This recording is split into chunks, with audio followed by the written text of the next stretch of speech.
নালসারের বিতর্ক আপাতত জবনিকাপাত হয়েছে, কিন্তু মধুরেণও সমাপায়িত হয়নি। অত্যন্ত প্রেস্টিজিয়াস ল ইউনিভার্সিটি, খুব কঠিন পরীক্ষা দিয়ে সেখানে প্রবেশাধিকার বেড়ে 2026 সালে সেখান থেকে যারা বেরোবেন পাশ করে তাদের সমাবর্তন হবে।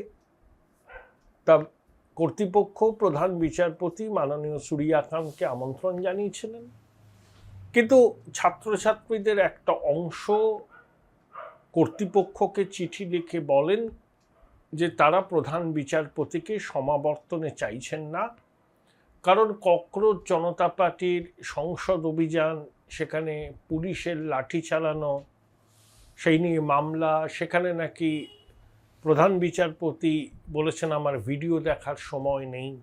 যদিও পরে প্রধান বিচারপতি বলেছেন না, কোনো মামলাই দাখিল হয়নি।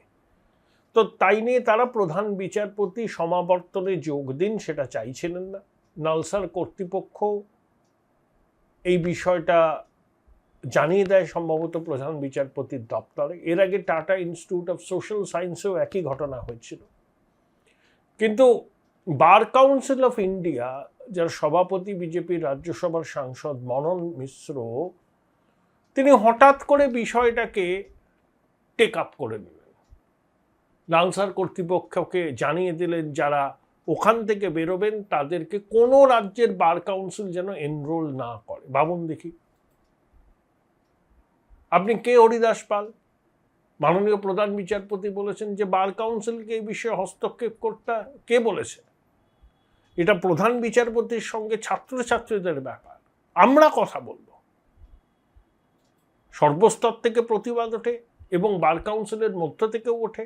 বিরোধী দলগুলো তীব্র প্রতিবাদ জানায়, ককরোচ জনতা পার্টি সরব হয়। পরিস্থিতি হাতের বাইরে চলে যাচ্ছে দেখে বার কাউন্সিল অফ ইন্ডিয়া আর একটা নোটিশ ইস্যু করে, বলে যে আগের নোটিশটা বাতিল, নালসারের ছাত্রছাত্রীরা সমস্ত স্টেট বার কাউন্সিলে এনরোল করতে পারবেন। সুপ্রিম কোর্টের প্রধান বিচারপতি বলেন প্রয়োজনে নালসারের ছাত্রছাত্রীরা সুপ্রিম কোর্ট বারে এনরোল করুন, লিগ্যাল এড সার্ভিসের সঙ্গে তারা যুক্ত হন। কিন্তু মনন মিশ্র ওই হঠাৎ করে ঘোলা জলে মাছটি ধরতে চাইলেন। লাভটা কি হলো? ভারতবর্ষ এই ককরোচ জনতা পার্টির উত্থানের পর ছেলেমেয়েরা তাদের অধিকার নিয়ে খুব সচেতন। স্কুল পড়ুয়ারা বলছে আমাদের স্কুলের অবস্থা ঠিক করো, স্কুলে যাবার রাস্তা ঠিক করো। গ্রামীণ ভারতে স্কুলের পরিকাঠামো যদি ভালো করে গড়ে না ওঠে তাহলে ছাত্রছাত্রীরা কোথায় যাবে? আমার তো মনে হয় জিডিপির একটা বড় অংশ শিক্ষা খাতে ব্যয় করা উচিত। কেন্দ্রীয় সরকারের রিপোর্ট বলছে, একটা কাগজে দেখলাম যে 73% ছেলে মেয়ে 12-এর পরে আর পড়াশোনা করে না। আমরা বিকশিত ভারত হব, ডেমোগ্রাফিক ডিভিডেন্ডের কথা বলবো, আর সরকারি শিক্ষা ব্যবস্থার দৈন্য যদি প্রকট হয় তাহলে কিভাবে চলবে? যাই হোক, বার কাউন্সিল অফ ইন্ডিয়ার সভাপতির বিলম্বিত বোধোদয় হয়েছেন। তিনি ঘোলা জলে মাছ ধরতে চেয়েছিলেন, কিন্তু সম্মিলিত প্রতিবাদের মুখে পড়ে সেখান থেকে সরে আসতে বাধ্য হয়েছেন। ভারতবর্ষের রাজনীতিতে একটা নতুন ট্রেন্ড কিন্তু চালু হয়েছে। বাচ্চা বাচ্চা ছেলেমেয়েরা যারা আমাদের ভবিষ্যৎ প্রজন্ম, তারা তাদের নিজের অধিকার নিয়ে সরব হচ্ছেন। মোহন ভাগবত একটা খাঁটি কথা বলেছেন, এই জেন জি হচ্ছে সব থেকে ট্রাস্টওয়ার্দি, জেন জি, জেন আলফা। মোহনজি সঠিকভাবে বলেছেন, তাদের কৈশোরে যৌবনে তাদের গুরুজনরা যা বলতেন সেটা বেদ বাক্য মনে করে তারা মেনে নিতেন, কোনো প্রশ্ন করতেন না। তখন সেই প্রশ্ন করার চলটাই ছিল না। কেউ প্রশ্ন করলে থেকে দুর্বিনীত আখ্যা দেওয়া হতো। এখন সমাজ পরিস্থিতি সব বদলে গেছে। এখন বাচ্চারা অভিভাবকদেরও প্রশ্ন করছে, যুক্তি দিয়ে পাল্টা মত দিচ্ছে। এই বাস্তবতা সবাইকে বুঝতে হবে। যে বুঝতে পারবে না সে জনগণের থেকে বিচ্ছিন্ন হয়ে যাবে। স্বয়ং প্রধানমন্ত্রী বসে কিন্তু কানেক্ট করছেন, ইনস্টা রিল বানাচ্ছেন, ইন্টারনেট ল্যাঙ্গুয়েজে কথা বলছেন, আর বরণ কুমার মিশ্রর মতো মানুষ বাচ্চাদের আবেগ, তাদের অনুভূতিকে বুঝতে পারছেন না। দুর্ভাগ্য। তিনি তো এলিতেলি গঙ্গাতেলি নয়, বার কাউন্সিল অফ ইন্ডিয়ার সভাপতি, রাজ্যসভার সদস্য। আপনাদের স্বনির্বন্ধ অনুরোধ, চ্যানেল সাবস্ক্রাইব করবেন, আর প্রয়োজন আর মনে করলে থ্যাঙ্কস বাটনে ক্লিক করবেন। দেখুন, 2024-এর 5ই আগস্টের পর বাংলাদেশের সামাজিক, অর্থনৈতিক এবং রাজনৈতিক অবস্থা যা ছিল তার থেকে কি খুব একটা ইতিবাচক পরিবর্তন হয়েছে? আপনারা যদি আমায় জিজ্ঞাসা করেন তা আমি বলবো হ্যাঁ, পরিবর্তন হয়েছে, কিন্তু খুব একটা ইতিবাচক পরিবর্তন হয়নি।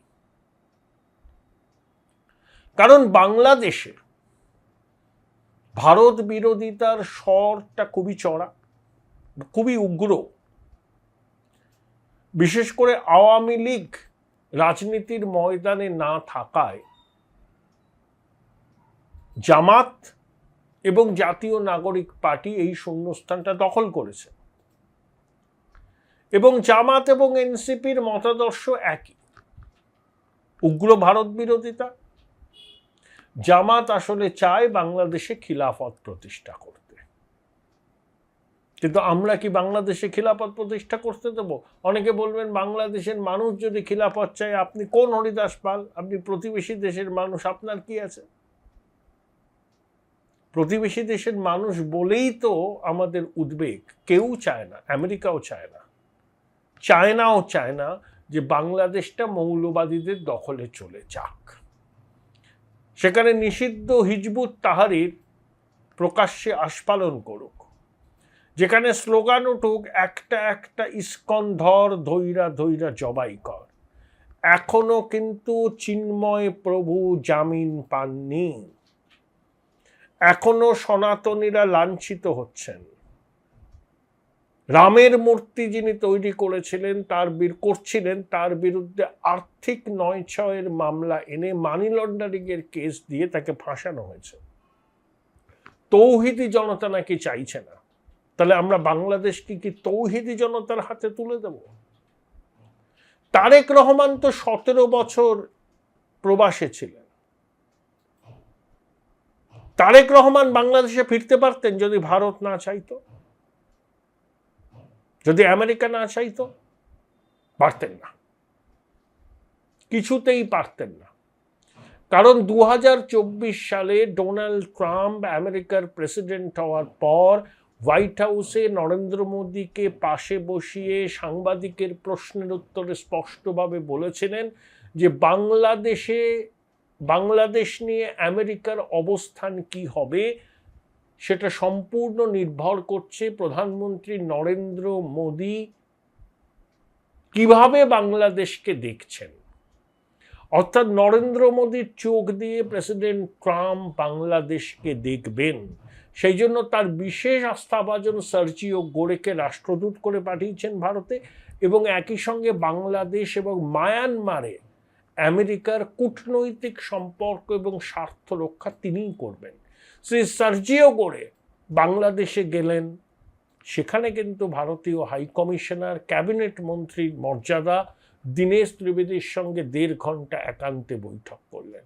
তারপরে দীনেশ তারেক রহমানের সাথে বৈঠক করলেন, নয়াদিল্লিতে ফিরে সরাসরি প্রধানমন্ত্রীকে জানালেন বৈঠকে কি আলোচনা হয়েছে, এবং ঢাকায় ভারতীয় হাইকমিশনার এক্স হ্যান্ডেলে পোস্ট করে ছবিটা দেখিয়েছে যে প্রধানমন্ত্রী এবং দীনেশ ত্রিবেদী কথা বলছেন। অর্থাৎ দীনেশ ত্রিবেদী ক্যারিয়ার ডিপ্লোম্যাট নন, তিনি একজন পোড় খাওয়া রাজনীতিবিদ, মোদিজির অত্যন্ত ঘনিষ্ঠ ব্যক্তিগত বন্ধু।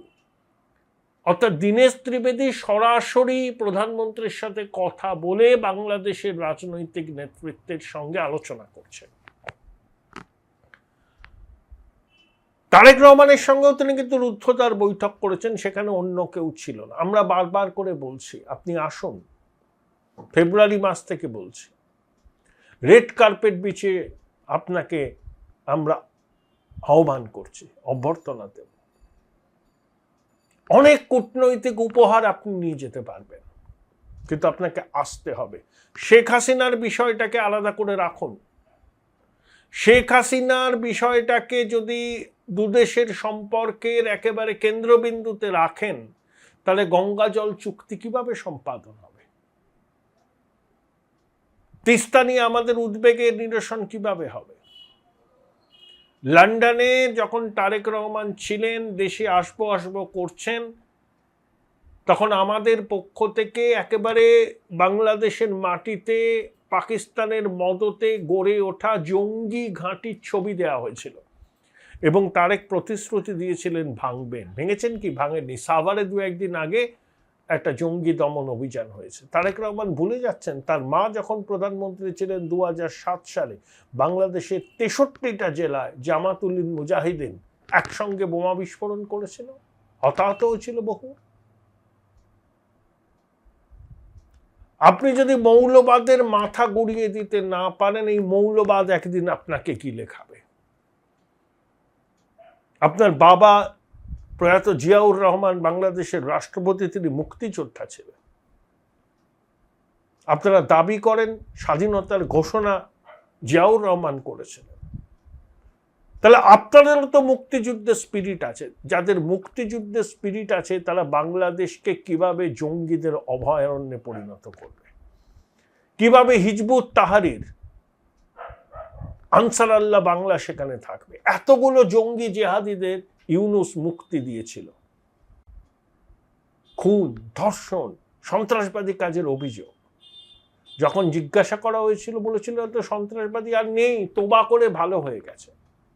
এত অস্ত্র উদ্ধার হলো অস্ত্রাগার থেকে, উদ্ধার তো করতে পারেননি সেই অস্ত্র। ফ্র্যাঙ্কেনস্টাইন তৈরি করলে সেই ফ্র্যাঙ্কেনস্টাইন তারেক রহমান আপনাকে গ্রাস করবে। আর শেখ হাসিনাকে যদি সম্পর্কের কেন্দ্রবিন্দুতে রেখে বৃহৎ প্রতিবেশীর সঙ্গে কূটনৈতিক দৌত্য করতে চান, হবে না, ওটাকে পাশে রাখতে হবে। শেখ হাসিনা যাবেন পূর্ণ নিরাপত্তা, আপনি তো বলেছেন, আপনার মুখপাত্র বলেছেন জাহিদুর, পূর্ণ নিরাপত্তায় আসবেন, পূর্ণ নিরাপত্তা এখানে পাবেন, ন্যায় বিচার পাবেন। ওই আন্তর্জাতিক কি যেন জাস্টিস, ওই আন্তর্জাতিক অপরাধ দমন করে যে ফয়সলা হয়েছে, ওগুলো মানাই হবে না। সাজানো, তাজুল জামাতের ঘনিষ্ঠ, ওই সাজানো বিচার কেউ মানবে না, নতুন করে হবে সব। আন্তর্জাতিক অপরাধ ট্রাইব্যুনাল, সারা বিশ্বের নজর থাকবে। আমরা বাংলাদেশের প্রধানমন্ত্রীকে স্পষ্ট বলে দিয়েছি যে ব্রিক্সের সম্মেলন তো সেপ্টেম্বরে 12-13 তারিখে, তার আগে আসুন, দ্বিপাক্ষিক সফরে আসুন, কূটনৈতিক উপহার নিয়ে ফিরবেন, যাতে আপনি দেশের মানুষের কাছে বলতে পারেন যে ভারত সফর আমার খুব ফলপ্রসূ হয়েছে। যদি এখনো মৌলবাদীদের চাপে, জামাতের চাপে, উগ্রবাদীদের চাপে আপনি সিদ্ধান্ত নিতে না পারেন বা গড়িমসি করেন, তবে জেনে রাখুন আগামী 6-7 মাস প্রধানমন্ত্রী নরেন্দ্র মোদীর ক্যালেন্ডারে কোনো সময়সূচি নেই আপনার জন্য বরাদ্দ করা। আসলে সেপ্টেম্বরের প্রথম সপ্তাহে আসুন, না হলে অপেক্ষা করুন। আমরা আমন্ত্রণ জানিয়েছি, সাদর আমন্ত্রণ। অনেক কূটনৈতিক উপহার নিয়ে ফিরবেন, যেটা হয়তো আপনি ভাবতেও পারছেন না। কিন্তু যদি আসতে না চান বা গড়িমসি করেন, যদি সিদ্ধান্তহীনতায় ভোগেন, তাহলে জেনে রাখুন mister Rahman, honourable prime minister of Bangladesh, আমাদের মাননীয় প্রধানমন্ত্রীর ক্যালেন্ডারে আগামী 6-7 মাস কোনো সময় নেই আপনাকে দেবার জন্য। বল এখন আপনার কোর্টে। আপনাকেই সিদ্ধান্ত নিতে হবে। বৃহৎ প্রতিবেশীর আমন্ত্রণে সাড়া দিয়ে সম্পর্কের সোনালী অধ্যায় তৈরি করবেন, যে আস্থার ঘাটতি ছিল সেই আস্থার ঘাটতি পূরণ করবেন। আমাদের আস্থার ঘাটতি ছিল, কারণ বিএনপি জমানাতেই কর্ণফুলী বন্দরে চট্টগ্রামে 10 কন্টেনার অস্ত্র এসছিল উত্তর পূর্ব ভারতে যে সমস্ত বিচ্ছিন্নতাবাদী জঙ্গি সংগঠন আছে তাদেরকে দেওয়ার জন্য। তখন বিএনপির সরকার, স্বরাষ্ট্র প্রতিমন্ত্রী লুৎফুজ্জামান বাবর, শিল্পমন্ত্রী জামাতের সাবেক আমির, এগুলো আমরা জানি। কিন্তু উই ক্যানট চেঞ্জ আওয়ার নেবার। আমাদেরও এগোতে হবে। বাংলাদেশের সাধারণ মানুষের সাথে আমাদের কোনো বিরোধ নেই। তারা আসুন, চিকিৎসার জন্য আসবেন, ঘুরবেন, আজমের যাবেন, যেখানে খুশি যাবেন, ভিসাও দেওয়া হবে। এইমসের একটা কেন্দ্র গড়ার চেষ্টা হচ্ছে ওখানে। আমরা কিন্তু 2 হাত প্রসারিত করে দিয়েছি। এবার আপনাকে কিন্তু কথা রাখতে হবে। আপনি যদি গড়িমসি করেন তাহলে বুঝবো সম্পর্কের সোনালী অধ্যায় রচনা করার ক্ষেত্রে আপনার কোনো তাগিদ নেই। আমরাও কিন্তু আর একতরফা ভাবে বন্ধুত্বের হাত বাড়াবো না, এটুকু জেনে রাখবেন। বিদ্যুৎ সংকট, অতিরিক্ত ডিজেল আমরা পাঠাই, অতিরিক্ত বিদ্যুৎও পাঠাই। 3 দিক দিয়ে ঘেরা বাংলাদেশ। ভারতকে হোস্টাইল করলে বাংলাদেশের সাধারণ মানুষই কিন্তু আপনার বিরুদ্ধে সরব হবে, এটাও মনে রাখবেন। তাই বললাম, ব্রিক সম্মেলনের আগে আসুন দ্বিপাক্ষিক সফরে, সপরিবারে উষ্ণ অভ্যর্থনা দেব আমরা। অনেক কূটনৈতিক উপহার নিয়ে ফিরবেন। কিন্তু যদি না আসেন, জেনে রাখুন যশস্বী প্রধানমন্ত্রী নরেন্দ্র মোদীর ক্যালেন্ডারে আগামী 6-7 মাস কোনো সময় নেই আপনাকে দেওয়ার জন্য। কনফিডেন্সটা বেশ লো দেখছি। রিসেন্টলি টেস্ট করিয়েছো? হ্যাঁ ডাক্তারবাবু, প্রি টেস্টের পরের দিনই করিয়েছি। ও, তুমি মাধ্যমিক দেবে? তাহলে মক টেস্ট করো। এই নাও মৌলিক লাইব্রেরি সম্রাট এক্সক্লুসিভ মক টেস্ট পেপার। এতে পাবে প্রতিটি বিষয়ে অধ্যায়ভিত্তিক গুরুত্বপূর্ণ নমুনা প্রশ্নপত্র, ইংরেজি, গণিত, আনসিল লেখার বিস্তারিত টিপস, আর প্রতিটি সাবজেক্টের এক্সপার্ট ওপিনিয়ন, যা তোমার কনফিডেন্সকে ফিরিয়ে আনবে মাধ্যমিকের আগে। সম্রাট এক্সক্লুসিভ মাধ্যমিক মক টেস্ট পেপার, এক্সামের কনফিডেন্স বুস্টার। উচ্চ মাধ্যমিকের পর উজ্জ্বল ভবিষ্যৎ গড়তে NCHMCT পর্যটন দপ্তর, ভারত সরকারের hospitality and hotel management, Paschimbanga সরকারের মাকাউটের BBA BCA, fashion design, aviation tourism, culinary arts পড়ো SBI HM কলেজে। স্টুডেন্ট ক্রেডিট কার্ড ও ব্যাংক লোন পাবে SBI HM এ পড়লে। কোর্সের শেষে SBI HM দেশ ও বিদেশে চাকরির ব্যবস্থা করে থাকে। SBI HM হলো পশ্চিমবঙ্গের সেরা ম্যানেজমেন্ট কলেজ। SBIHM.com। বোলপুর শহরের কোলাহল থেকে মাত্র 20 মিনিট দূরেই রয়েছে সুন্দর রিসর্ট, যেখানে পেয়ে যাবে স্পেশিয়াস আর এস্থেটিক্যালি ডিজাইন রুম। তোমরা যারা গ্রুপে যাও তাদের জন্য আছে কমফোর্টেবল গ্রুপ স্টে অপশন, আর কাপলদের জন্য রয়েছে লাক্সারিয়াস সুইট রুম, তার উপর আবার ফ্ল্যাট 10% অফ। এখানে প্রকৃতির মাঝে তোমরা পেয়ে যাবে একটা সুন্দর সুইমিং পুল, ছোটদের জন্য প্লে এরিয়া আর একটা এস্থেটিক সেলফি কর্নার। প্রপার্টিটা পুরোটাই পেট ফ্রেন্ডলি, আর এখানে আছে অনেক কিউট ছোট ছোট র্যাবিটস। সকালের ব্রেকফাস্ট থেকে ডিনার পর্যন্ত পেয়ে যাবে একদম হোমলি কমফর্ট ফুড, যা এক কথায় অসাধারণ। বেঙ্গলি কুইজাইনের সাথে সাথে পেয়ে যাবে চাইনিজ আর নর্থ ইন্ডিয়ান অপশন। বিকেলে বনফায়ারের আলো, বন্ধুদের সাথে আড্ডা আর খোলা আকাশের নিচে গ্রাম বাংলার হাওয়া, পুরোটাই এক অপরূপ অনুভব। তাহলে বলো, তোমরা কবে প্ল্যান করছো এই পিসফুল এসকেপটা? And don't forget to follow miss cupcake for more such travel updates.